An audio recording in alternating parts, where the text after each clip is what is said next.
Om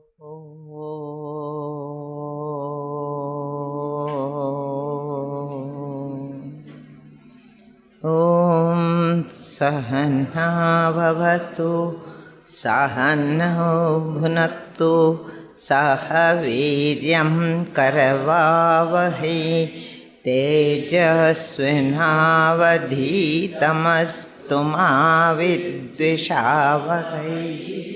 Om Shanti Shanti Shanti.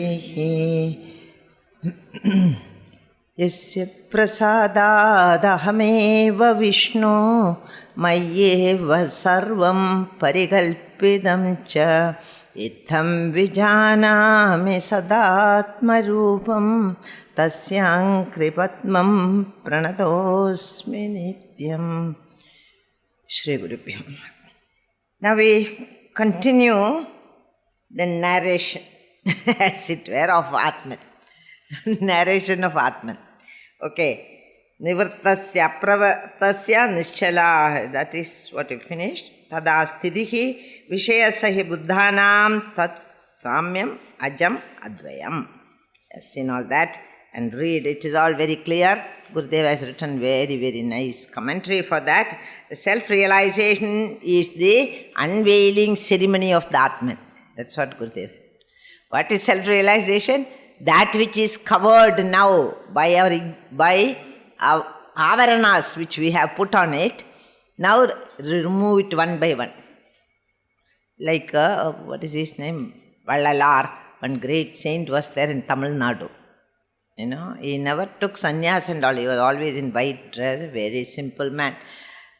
I have a book of Vallalar, which is he has written in poetic form, which is translated in English, and it is fully mystic poems. He never had any idol or worship, nothing. What he used to do is covering the light. He kept one light and covered it with so many coverings. And what is his puja? Removing them every day. You know, one by one he will remove the cover. And when one cover is removed, the light appears dimly. And second cover is removed, it becomes more clear. Like that, the final cover is removed, the pure light shines in all its brilliance. This was his puja. Mystic he was. And all the verses, if you read, you will know he never bothered about. He is one person. Like that, there are so many mystics who have various ways of reaching out to that higher state of consciousness, and they all behave differently according to their own mental climate, you should say. Not that this is the only puja. We should do puja like this only. No, Mahatma can be very, very different. His puja will be different. And all his life he did this puja only, revealing that light which is within him. And that is symbolically kept in front of him in a physical form, and he will do that puja. Or there are some who only have one big Om and they worship. Worship? No such worship. Unless you have got a physical worship and duality, you cannot worship anything. But that is again a more, more subtle form of worship. Instead of worshipping the Lord with all types of, not even one hand or two hands, not even two hands, but 4 hands, 8 hands, 1,000 hands. Like that we worship. No avayavam. So they try to go by what the Shastra says. Niravayavatvad and Nirakara. And that probably from that understanding came the symbolism of Shivalinga. No form as such. Only one you cannot call it form. It is only a lingam. It is only a sign. You understand? And what is it? It doesn't have any form. Arupaha Atma. First we have Ekarupa. Then Bahurupa. He himself has become many. The one has become many. And what is the final understanding? He is Arupaha. Neither Ekarupa. Anandarupaha. We say first. Then we say, not even Anandarupa, he is Arupaha. Atma. So each one takes some type of a alambanam to worship, or may not worship at all. Like Ramana Maharshi never used to worship anything. He just sit in that. Have you gone to Ramana Ashram? He has got a big, what do you call,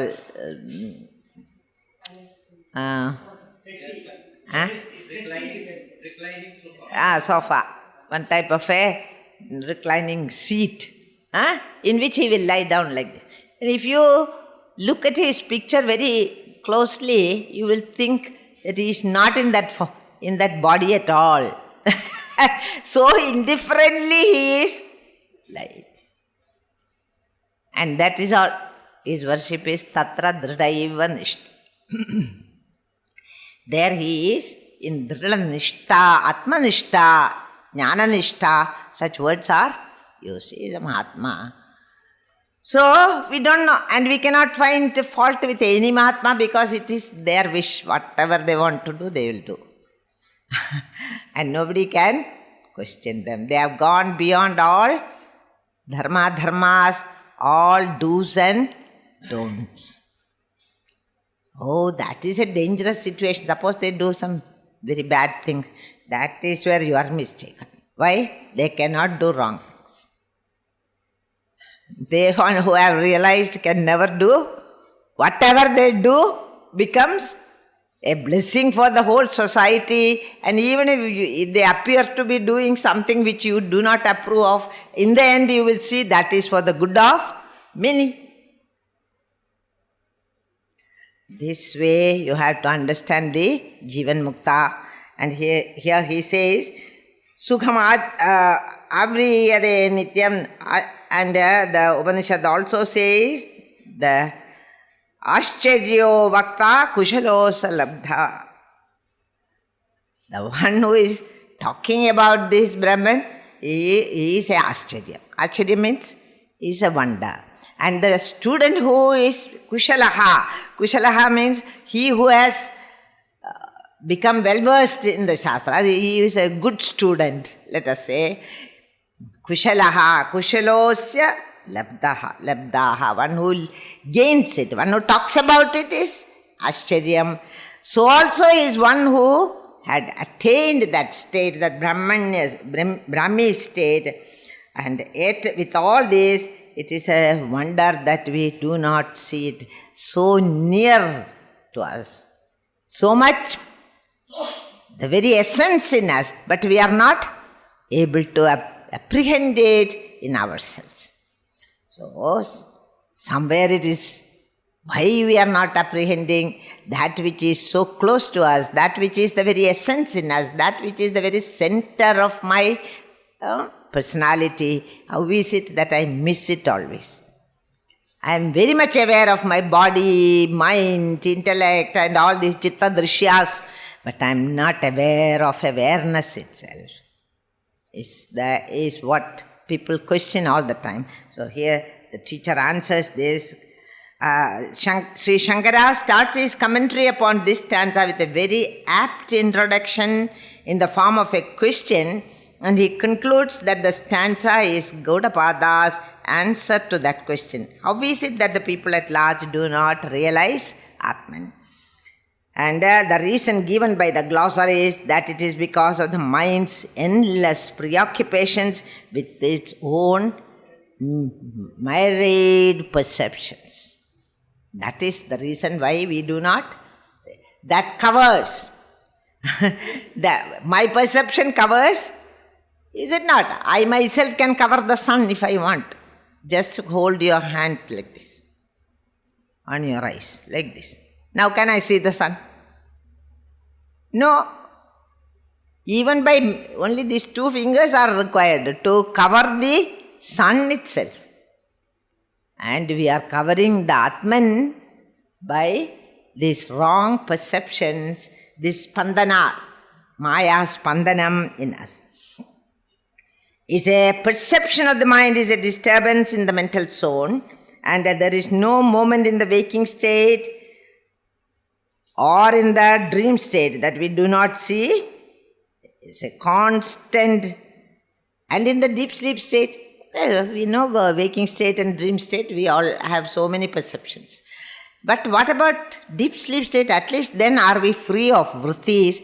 The glossar says that there is no freedom there also, because you are covered with what is called abhava vritti or avidya vritti.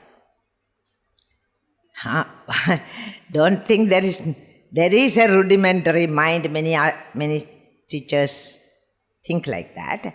There is a rudimentary mind.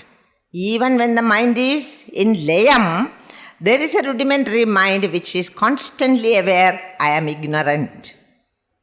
I am not. That is why as soon as you get up, you say, I slept like a log, I knew nothing. I knew nothing was the thought all through the sleep. I knew nothing. That we call as abhava vritti. These are all questionable things, we can argue about it also. But many people have accepted there is something there. What it is, they don't know. So they call it avidya vritti or abhava vritti. Okay? Covered by that, the prajna, the sleeper, is not able to even experience the bliss that is the result of deep sleep. The absence of sorrows, he is not able to apprehend that. He doesn't experience the joy of sleep when he is sleeping. Why? Covered with avidya. And that avidya vritti is responsible when you get up. I mean, this is what Balasubramaniam told me, so I am telling you. I have a doubt about this sleep always. So he said, no, there is abhava vritti there. Abhava means absence. That is what he is going to. And in this verse he says, there are many types of philosophers who explain Atman in very many different ways, which is said there. Asti nastya nasti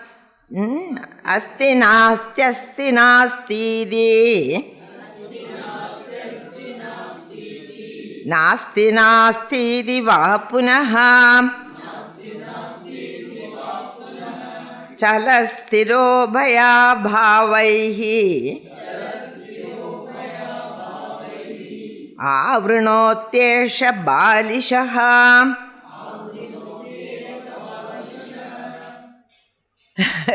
There are people who say that Atman is there, something called Atman is there, something is there.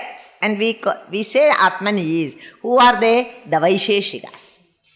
The Vaisheshikas are the philosophers who say it is there. What is there? This question was asked by Nachiketas to Yamadharmaraja. Some say it is there. Some say it is not there. What is your opinion? You are the best teacher. Like that Nachiketas says. You tell me whether it is there or not. Asti nasti. These are all various points of view is being.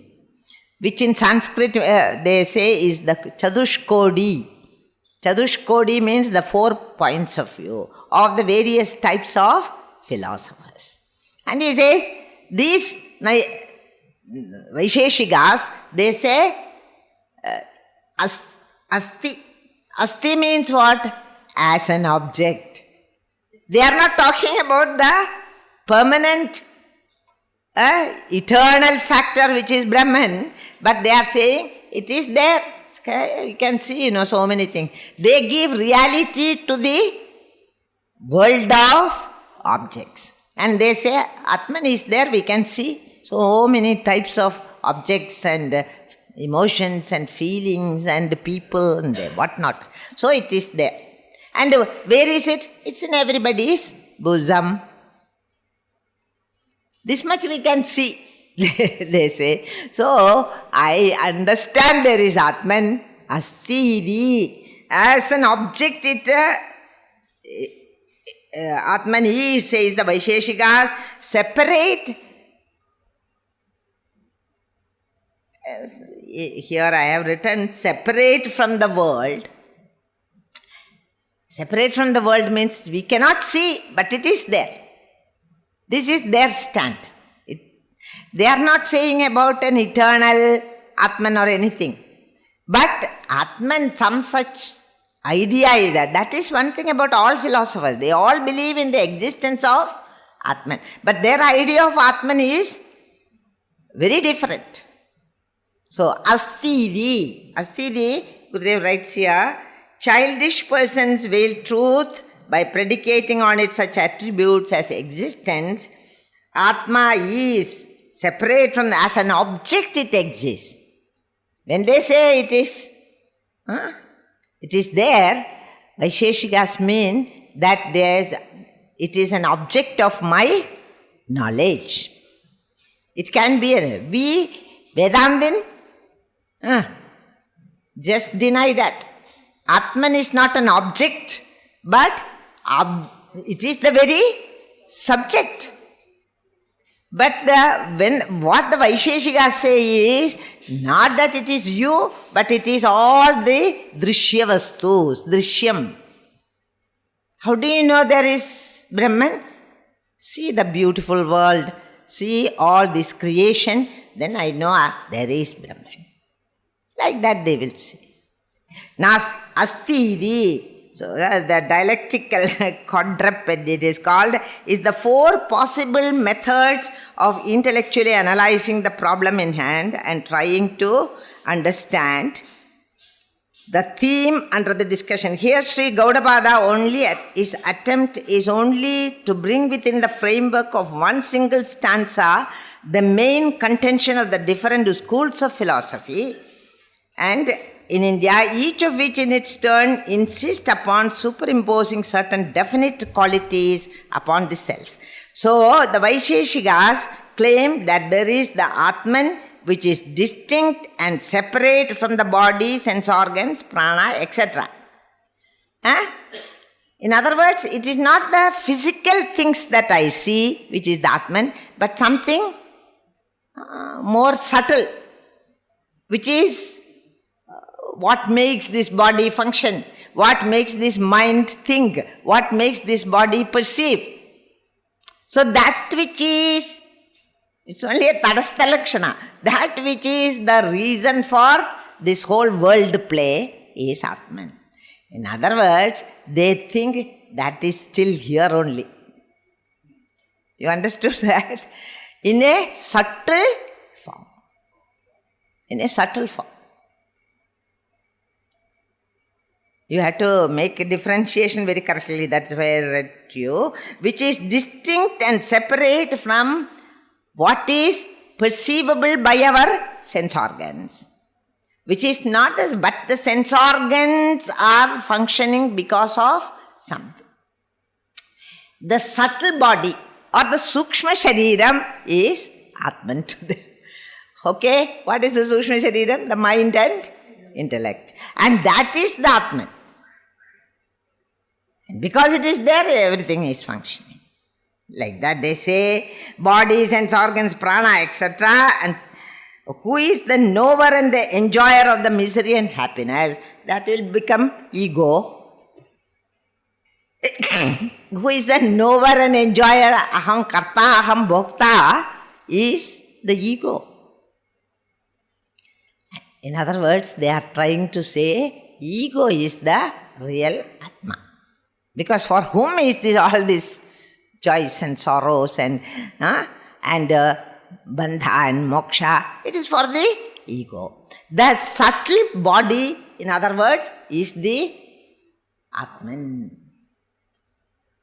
Do we agree? No? Why?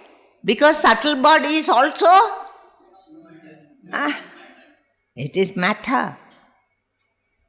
Even the subtle body is matter, or just spandanam, chitta spandanam it is. That spandanam is Atma, they say. Okay? So Atman is there, yes, of course. Because of that, I become a knower, I become an enjoyer, I become a doer. Everything happens. This is their stand. Very complicated stand, but it is there. In other words, they have not left this cage. You understand? They are still here only. They cannot visualize something which is totally opposed to what we see in the world. Here, viruddha svabhavam it is, that which is permanent. They have not thought about it. They think that with the body the Atman comes, and with the body it leaves. Such an Atma is there according to the Vaisheshikas. So they consider Atman as asti. That is all. It looks as though it is very close to Vedanta, but it is not. Our astitvam is something totally different. It is eternal existence. They say, in all these things, what is there which is the foundation of everything is Atman. Thus the followers of they are called Vaisheshikas. And the others are who say Nasti. Nasti means Nastikas only. Nasti means it's not there at all. It is not there. And who are they? Kshanika Vijnanavadis. Kshanika Vijnanavadis means Yogacharas, Buddhists. And they say there is no consciousness at all. It is only coming and dying, coming and dying, coming and dying. We have done this before. Appears, consciousness one, and sees object number one. Then consciousness 2 sees object number 2, like that. It comes momentary consciousness. It's called Kshanika Vijnana. There is no such thing as Atman by itself. This chitta spandana happens, now it comes up, now it goes. So that which is going and coming, going and coming, going and coming cannot be the truth. So it is not there at all. Simply you are positing an Atma which is not there. So they say, they are all called, all the 4 branches of Buddhist philosophy are called Nastikavadis. They don't, I have already told you, Astikyas are those who have faith in the Vedas and go by the injunctions of the Vedas. And Nastikas are those who are Veda Bhahyas and they do not take Veda as a pramanam at all. They are called. So they don't have to, they can say anything, everything, because they are not within the fold of Veda. So he says, there is no moment in the waking state when the followers of the subjective idealism among the Buddhists, Kshanika Vijnanavadis, claim that Atman is, though separate from the body, identical with the intellect. They are called Vijnanavadis. They believe intellect is the supreme most. Intellect is Brahman. You understand? Those fellows say, the Vaisheshikas say, that the ego, who owns everything to itself, arrogates the whole experiences to itself, that is the Atman. And these fellows say, Kshanika Vijnanavadis, they say, those separate from the body, identical with the intellect. They think intellect is responsible for all our experiences in the world. So intellect is prana. We have done this in many Upanishads. Is it Annamaya Kosha? Is it Pranamaya Kosha or Manomaya Kosha and Vijnanamaya Kosha? The Kshanika Vijnanavadis say Vijnanamaya Kosha is In the Vivek Chudamani, all the 5 koshas are negated. They cannot be Atman. And they have given reason. When you are doing the study, you can refer to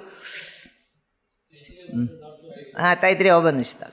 So, that negation is here. These people think it is in other words, the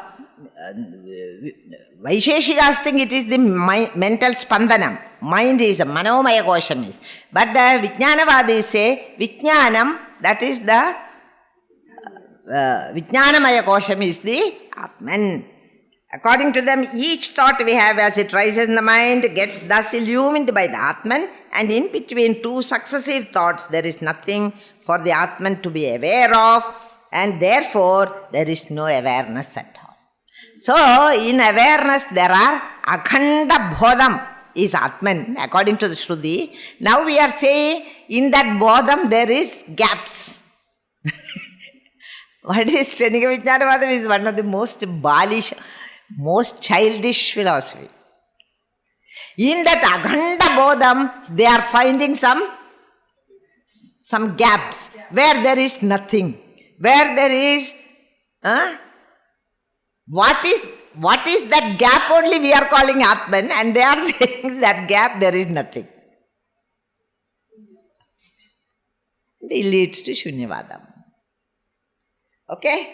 So, according to them, each thought and in between to be aware of, and therefore there is no awareness. Therefore, if there is nothing in between each momentary consciousness, then there is no consciousness at all. Now and then it is not there. After every thought it is gone. Such a awareness cannot be nityam, samam, ajam, nothing. Is it not? That consciousness the Vedanta never accepts. Today also sagrad vibhadi. We saw whichever shining by itself, illumining the whole world as it were, anything that you are seeing, all the chitta drishyas are shining in the light of consciousness. Consciousness, if it is not there, nothing is there. No existence for the world. But Kshanika Vijnanavadi says, no, now and then our consciousness is there. Then you must go into murcha. It's a very funny theory. And since they have no Veda Pramanam, we cannot ask them, what is your Pramanam? What is my Pramanam? My intellect. So, thus the Atman is born with every thought and dies away with every thought. They do not believe in the existence of an eternal and permanent and ever-existent reality. To them, the awareness is momentary, and because it appears and disappears so continuously and so fastly that it seems to the careless observer as continuous and ever-existent. And then how do you, because it is like aeroplane, goes so fast that you think it is not moving. Have you? No. When you are sitting in the aeroplane, you don't feel the movement at all. So then you say the aeroplane is not at all moving. At least a child will think like that. You, because you know the theory behind it. But otherwise you feel it is not moving at all. It is going so fast. Similarly, these thoughts come and go so fast that we feel it is continuity, and so fastly it seems to the careless observer ever existent. According to these subjective idealists of Buddhism, a permanent and eternal Atman is non-existent. So they say Nasti. Your type of Atman is Nasti. Whose type? Vedantin's type of Atman. Our type of Atman only is real. There is only momentary consciousness which appears to be existent because it goes so fast. Comes and goes so fast that you don't see the gap between. This is what they say. Which is totally unacceptable to other philosophers. They say you are off your rockers, that is all. That's all they will say. You are not correct. According to the Jain school is another thing of philosophy. Atman is both existence and non-existence. How can one same thing can be? You cannot say one thing is existing and not existing. Sadva Sadvadis, they are both. Jain school of thought believes that the Atman, though separate from the body, is of the same size as the body. They are daring philosophers. Giving a size to the all-existent. It's as, so if you have got a small body, you will have a small Atman. If you have got a huge body, Atman. Atman is like put in a bharani, what do you call, in the jar. And the jar is big, Atman is big. How can they call themselves philosophers? I don't know. And he says that the Atman, though separate from the body, is of the same size as the body, existing as long as the body exists. That is the container-content theory. What about the Atman? Body is the container and Atman is like the pot space inside that body. Is called, that is their Atman. So, exists and it is destroyed when the body is destroyed. When the body is destroyed, is Atman destroyed? Atman is not destroyed. But they think that that is the end of everything. I think they must have inherited this theory from the Charuvakas. Only one life, no more. That is their theory. It's not very important that you should know all these theories, but just to know that these people have created so many theories which are all Vedantin just says everything he quashes. In various bhashyas, Shankaracharya quashes all these theories of the opponents. Thus to them, the Atman is existence and non-existence. They did not say it doesn't exist. It exists as long as the body exists. It doesn't exist after the destruction of the body. Because the container is gone and the content also is gone. But we say Atman is all-pervading. We means we have got the Veda Pramana for it. Pramana is there. So we say it is everywhere, in every new Sarva Gadaha. Such beautiful words are used, Sarvatra. That Atman, the Jains say it is only in that body. What then happens between the body and the next body? In that space, there is no Atman. Then how can you call Atman as infinite? Is it not? The space is occupied by so many bodies. Birds, animals, everything is a body.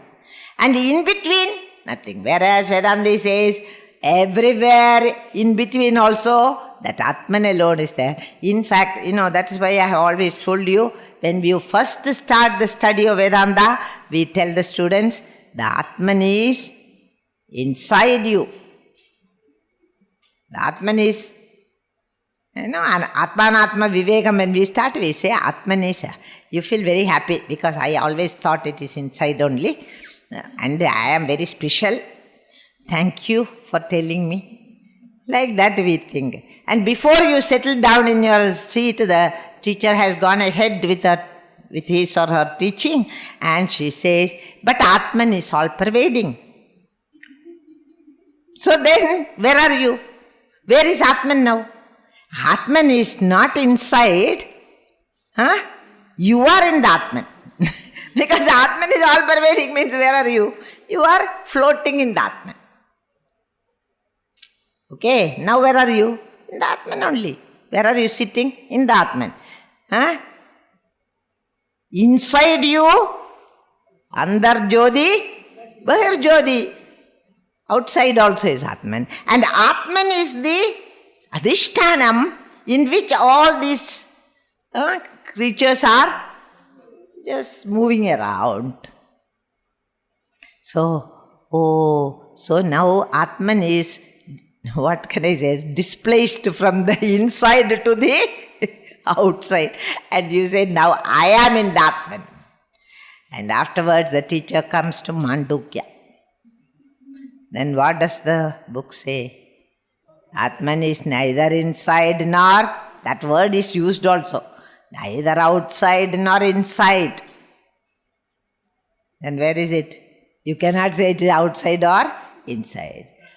I am not in the Atman. Atman is not holding me up, but I am the Atman. There is no division at all. That is the highest, that is the realization in the Vedantic stand. And here these people break all the rules and say Atman is made into a little something and put in the body, or a consciousness which comes and goes, all types of silly things there. And he says, lastly, there is the Asti Nasti, that is for the Jains. There is the school of Buddhists called the Nihilists. According to them, there is no reality like the Atman. All things and beings end in destruction. Therefore, absolute negation. What Atman you are talking about? The only thing I see is this whole world, and that perishes also. So there is nothing called Atman, which solves all the problem. This headache philosophy and this argument, all will end with that. Understand? Everybody, all of you feel, how long he is going. Because he knows there is clay only in our head. So he has to go on again and again. It is not what you think. Atman is not what you think. It's what here Gaudapada insists. You cannot say it is existent. You cannot say it is non-existent. It cannot say it is both. You understand? That is how. And you cannot say it is not there at all. So what is it? That is why Nasad, some word in Gita we say, neither Asad nor Sad. We cannot really explain Atma. You cannot say it is not there. You cannot say it is there. But then what is it? So I don't know. You think. Okay? So he says here, absolute negation, Nasti is the supreme most. Therefore, who is saying this? Buddhists, Yogacaras and others, or Madhyamikas, they say Nasti, nothing is there. The above mentioned ideas, Shunyavada, Nasti people are Shunyavadis. The above mentioned ideas or special qualities upon the Atman, such as it is not, it is and it is not, is neither is nor is not. These are the four, what can I say, opinions of these philosophers. And they say, are all assertions arrived at by the philosophers defining the Atman in terms of their observation of the apparent. It's only all chitta drishyas, whatever they have seen in this world, they have come to that conclusion. The permanence, the impermanence, both and neither of the two. It is because of this that Gaudapada characterizes all these schools as schools of philosophy propounded by Balisha minds. Balisha means childish. Childish. They are childish people. They cannot think high at all. And in one shot, he just dismisses all the branches of Buddhism. The Madhyamikas, the Hinayana, Mahayana, and the Yogacaras who are Vijnanavadis and Shunyavadis. All of them are, what philosophy is this? nihilists, they are called, and such philosophy. That is why he says these are called 4 Grahana Kodi. Grahana Kodi means 4 points of view. The 4 points of view, which he is saying in the next verse, Asti nasti asti, nasti idi nasti nasti idi va punaha, chalasthiro bhaya bhavaihi avrunotyesha balishaha. These people are an absolute negation of both. They are all very childish, and that is chala sthira. Somebody, when you say it is, Atma is, Vaisheshika say, Atma is not Kshanika Vijnana.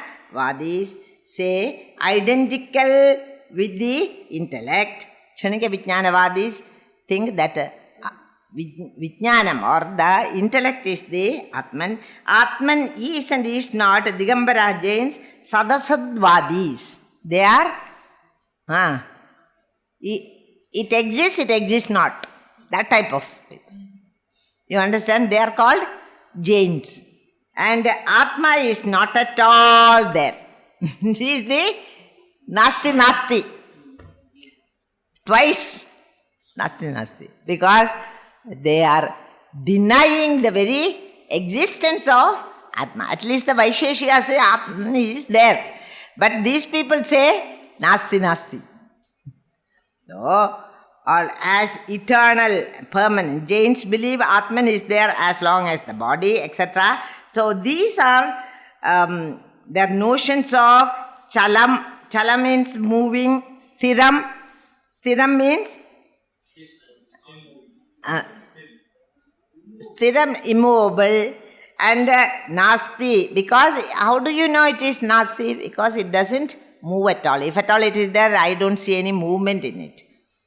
It cannot move, we know that. But they say because it is not moving, chalanam is not there, it is a non-existent something. There is no chalanam in Atman. In its presence, everything else moves, but it itself never moves. So how can you say it is there? The movement belongs to only the objects, not to Atman. You yourself said like that, they will argue with the Vedantins, that it is motionless. You yourself said. So their argument and all we don't get it. But you have understood it, is it not? Then sthiram, ubhaya, and the Digambara says it exists sometimes as long as the body is there. It does not exist when the body is gone. That means Atman is the body. What will you come to her that Anvaya Vedireka Prakriya, if you know, then Atman becomes the body. That which is there when body is there, and that which is not there when the body is not there is called body is Atman. So it exists while the body is there. When the body is gone, it exists not. So exists and exists not. Ubhayaha. And then there are the Shunyavadis who say, why are you quarreling? There is nothing called Atma. That settles all the issues. Why you break your head unnecessarily? Nasti, twice. Thus, these 4 points of view of the Buddhist philosophers are called Chadushkodi. That is said in the next verse.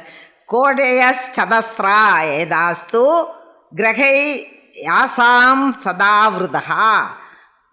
Bhagavan abhi rasprishto yena drishtaha sa sarvadrak.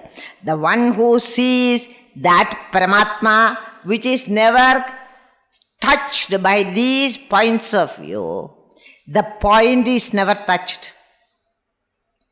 by the points of view. We also say, Paramatma is untouched. Asparsha Yogam he is talking about now. It is not touched by any of your viewpoints. That is your own mental calculations. All wrong. But I am not any of those. Chadushkodi does not touch me, says the Paramatma. That Bhagavan here stands for Bhagavan is another name for that all-pervading Lord, like clouds covering the sun. These Vadas cover the Atman. What is the reality of Atman is covered by these Vadas, which are like veils on the Atman. Why I thought of Vallalar is because it is like veiling. And what we have to do is unveil that Atman. For your understanding, you have to unveil the Atman. And here he says, Bhagavan abhisprishto yena drishtaha sa sarvadrek. And he is he who has known that the Atman is untouched by any of these, indeed perceives the self. We cannot, what do we understand then? Atman cannot be described or understood as an object. All of them are describing in these 4 kodis, the Atman is something to be available to my mind or to my intellect or to my understanding. That means it is an object of my understanding. It is the other way around. Everything is known in this world because of the Atman, not Atman is known by anybody. So one who knows Atman is never touched by these Vadas. You can look at the sun and say so many things about the sun. You can also say sun does not exist. Like who says? Vaisheshikas. You look at the sun and say sun does not exist. So what does it? Does it do anything to the sun? Nothing. And some people say it is there but it is not there. Because in the night it is not there. So, what is your kodi? Sun is and is not. Have you understood? This is all not funny. This is their own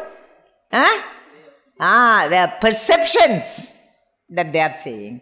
And some others say, what is the third one? Asti nasti. Nasti nasti. Why? In the night he is not there.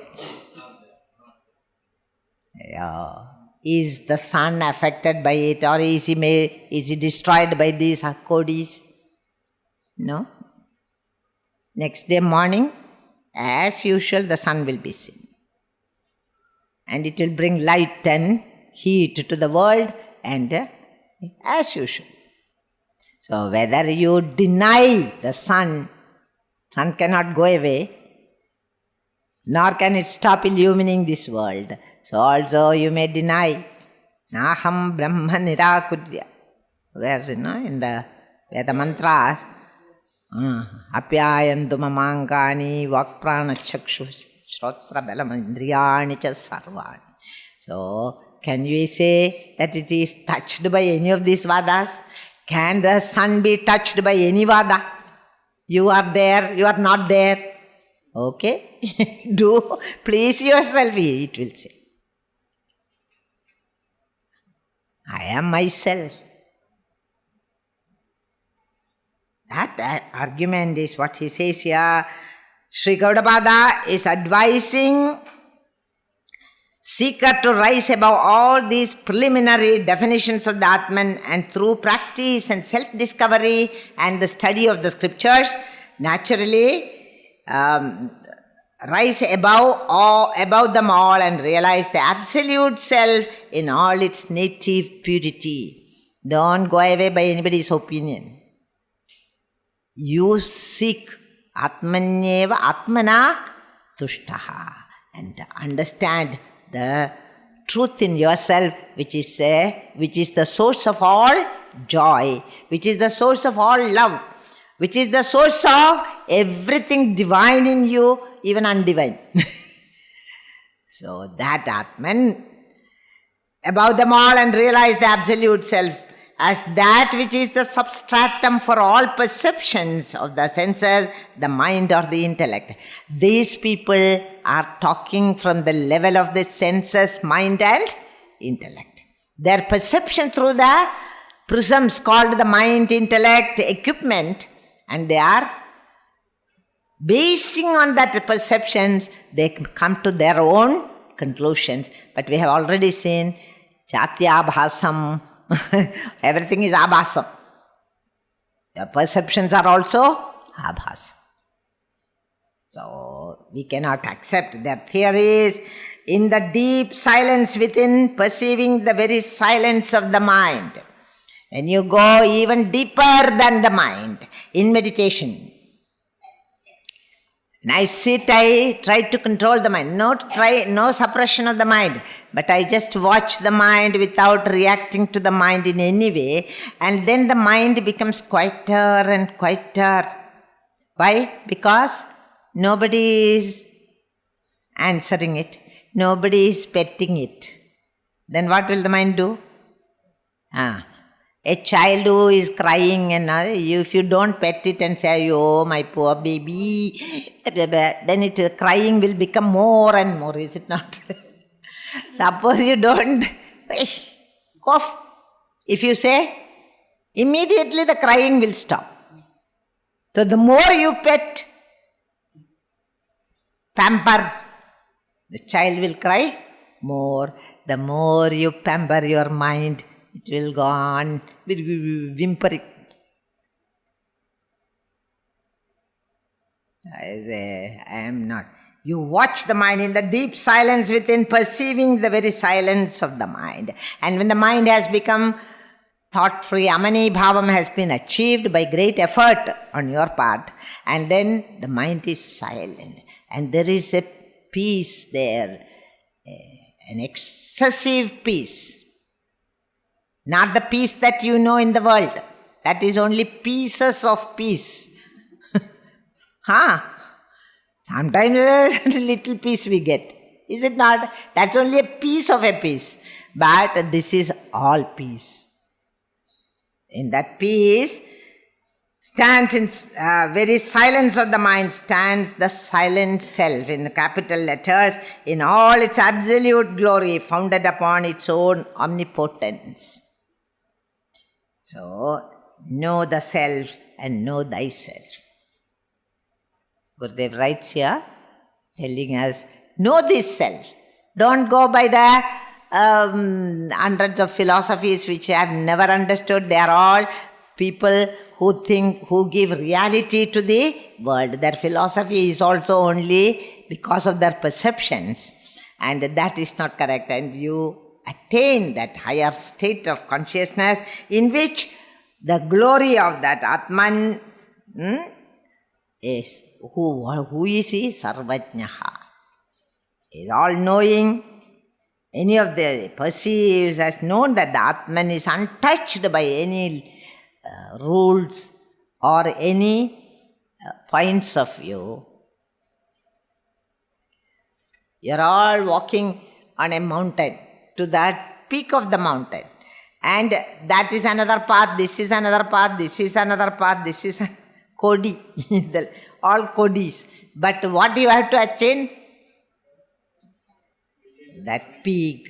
Peak does not change because you have taken whatever path, it doesn't matter. So long as you reach there. But if you don't reach and you quarrel among yourself on the way, that's it. Oh, very beautifully, naive. And ashariram vavasandam napriya priye sparshadaha. That which you have reached in the Chandogya Upanishad, ashariram, that Paramatma which is ashariram, having reached that, napriya priye sparshadaha. It is not touched by priya and apriya. Priya means likes and dislikes. It's not touched by. So whatever these people say, let them say. But I don't have anything to do with them, is what you have to know. And like clouds covering the sun, these Vadas cover the Atman, and the man who realizes on account of one's attachments to these, it always remains veiled from one's view. Suppose you are contributing to one of these views, then you will never know the Atman. Even the scientists, unless they are ready to to go into new pastures of inquiry, they are not going to know the truth of the world, the building blocks of the world. New pastures they have to go.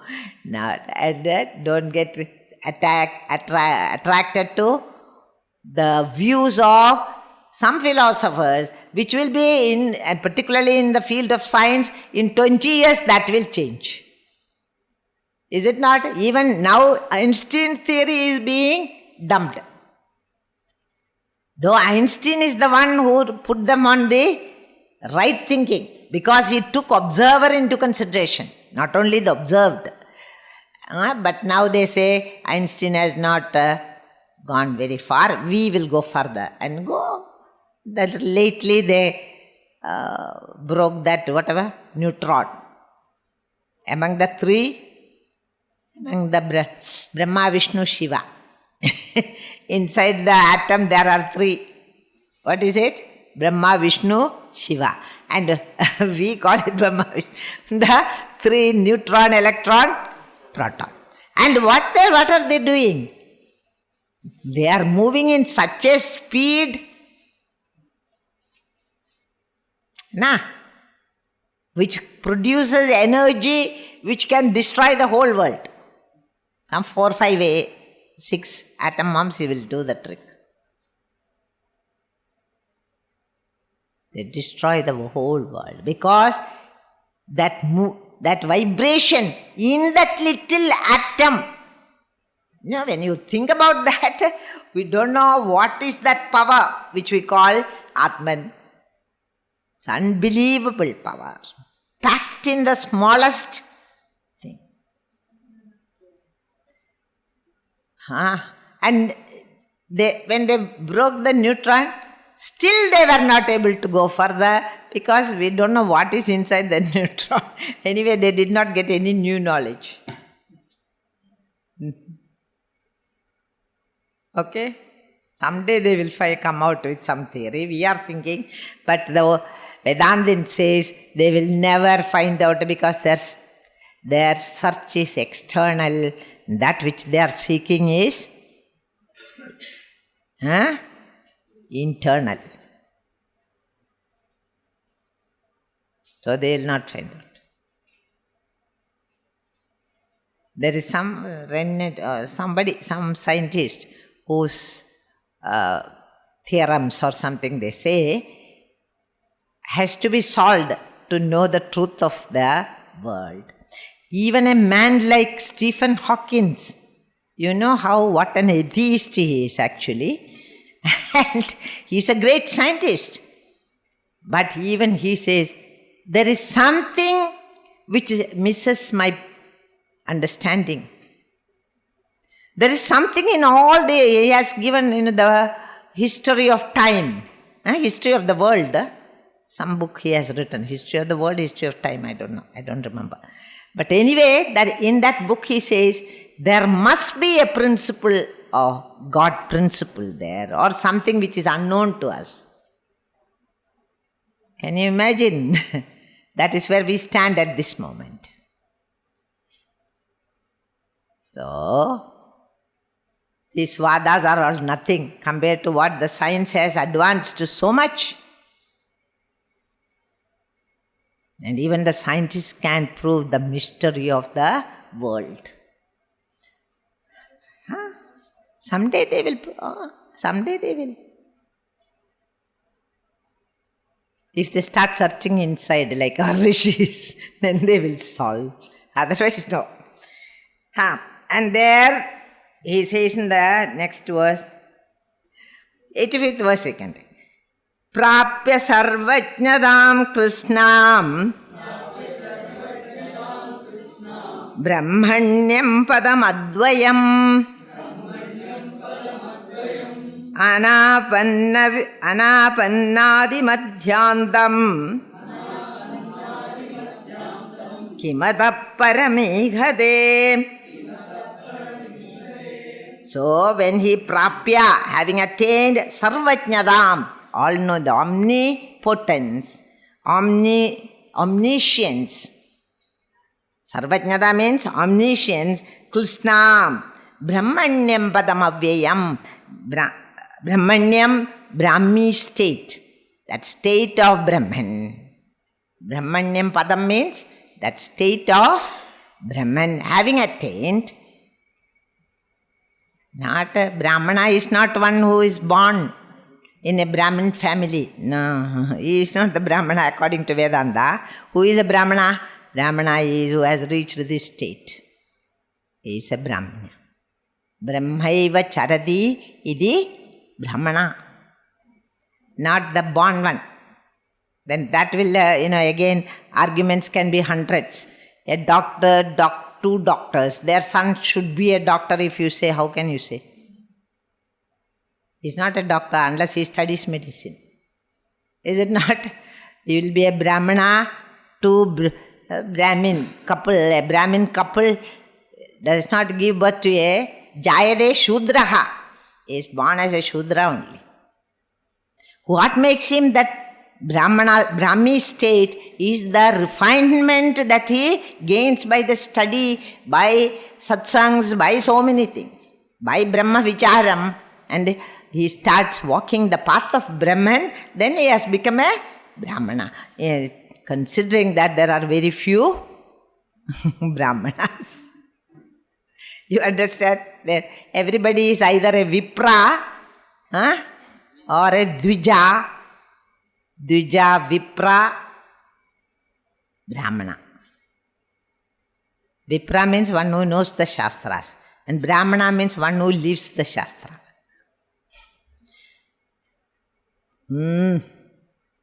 It is the knowledge which refines your mind and intellect, not any other thing, not by being born in some family.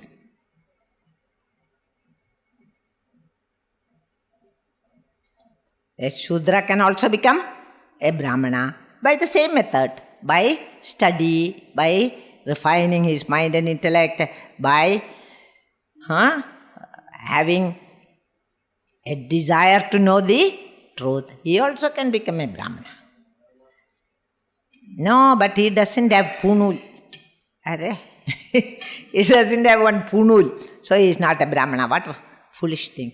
Now the Brahmins who have punul also is not wearing. So, punul means Yajna Sutra. Is it not? Even they are not wearing it. It is not nothing to do with that cross thread, Gurudev says. Cross belt. He says. Gurudev is always humorous. When he takes 4th chapter, Sadurvarnyam maya srishtam gunakarma vibhagasha. He will go expand it. One verse only he will take in one class. And here he says, he will prapya sarvajnadam krishnam brahmanyam padamavyayam. The state of a Brahman. One who has reached the state of Brahman is called a Brahmana. And a state of complete non-duality, which is without beginning, end or a middle, anapanna adi madhyandam. Having reached that state which has no beginning, no end and no middle, meaning thereby that is independent of all divisions of time, space, causation, everything is denied in one word, which has no beginning or end or middle. And after that, when he has attained that Brahmi state, what else remains for him? Kimada paramihate? What else can he ask for? Em labdhva chaparam labham nadhigam manyare atadha. Na adhigam manyade. There is nothing greater than that. That padam which is the highest man can achieve. It is the fulfillment of his human life. Having gained which nothing more is there. Naivadasya kridenarthaha, Gita says, Naivadasya kridenarthaha nakrideneha kaschana. Thereafter, this is a very beautiful thing. There is nothing that he has to do. Naivatasya kridena arthaha. Or nor there is a sense of loss for having not done something. There is nothing more he has to do to gain anything. Or there is no sense of loss in him that I have not done this and that. He is a person who has come to the fullness. Kritakrityada. What I have to do, I have done. And I have nothing more to do, and I have nothing more to gain by doing something, or nothing to lose by not doing something. That is the state of a Brahmi state, is that. And he says here, Naja Nagradene Hagashana Najasya Sarvabhudeshu Kashidartha Vebhashrayaha. And he has no dependence on anybody in this world or in the three worlds. He does not depend for anything because he doesn't need anything. He is fulfilled. He has nothing more to gain in this world. And he doesn't depend on anyone. Swashrayaha. He is depending on himself alone. This independence is what is called moksha. See the 3 verses from the Gita, 2 verses from the Gita, very beautiful verses. Such a man who has attained the highest, he has nothing more to do, he has finished doing everything and he doesn't care about what is gained, what is lost by not doing. It's a very, very deep, thought-provoking thing. And he says, nor does he depend on any single being in this world. Kaschidartha vebhashaya. For some paltry, benefit. He does not depend on anyone for that paltry benefit you can get out of it. This, anashrayatvam, it comes in the Advaita Makaranda and all. Ashrayam is not there. Which is not a myth. It can happen to any one of us, provided you walk the path with a full, firm steps. You will also reach. That is freedom. I don't want anything, and I have nothing more to do in this world, and I am not depending on anybody for any little thing. Such a person is a man who has attained that state of Brahmi state and who is all omniscient. He is omniscient, sarvajnaha. Because having known that, he becomes sarvajnaha. See, there is Adihi Bhagavo Brahma Vidya. Having known which, I don't have to know any other thing, says the Upanishad. You teach me Brahma Vidya, by knowing which, I don't have to know any more anything. So then what do you do with the books and all? So much money we have invested in the books. Throw it in the Ganges. No ashraya. Okay? And be that is what it is not said. Sometimes the teacher will tell, like Ramakrishnaananda of the Ramakrishna mission, very great sadhu, one of the direct disciples of Sri Ramakrishna Paramahamsa, and one day he called him and said, bring all your books. He brought all the books. He was a very great, bookworm. He used to read always the Vedanta books. Paramahamsa knows everything about every student of his. He was like a mother watching over the a goose watching over its gooselings. Like that he was. When they sleep in the night, he will go and sit near them, and after some time he will wake them all up. Now it's time for meditation, get up. Never allow them to sleep also. Like that I have read the great direct disciples of Sri Ramakrishna. So he brought, Ramakrishnananda brought his books. Then he said, now the time has come for you to throw all your books in the Ganga. And Ramakrishnananda never asked, why? Why should I throw? He never asked. Such are the students and teachers of yore. And they took the books and put it in the Ganga. Never did he touch a book after that until he was Ramakrishna Paramahamsa passed away, Samadhi he attained. And after many years, he was posted by Ramakrishna Mission to work in Madras, of all places. There are people who go on, who are well versed in the Shastras, and that too in that Mylapore. Look at the irony of it. And he had to teach them.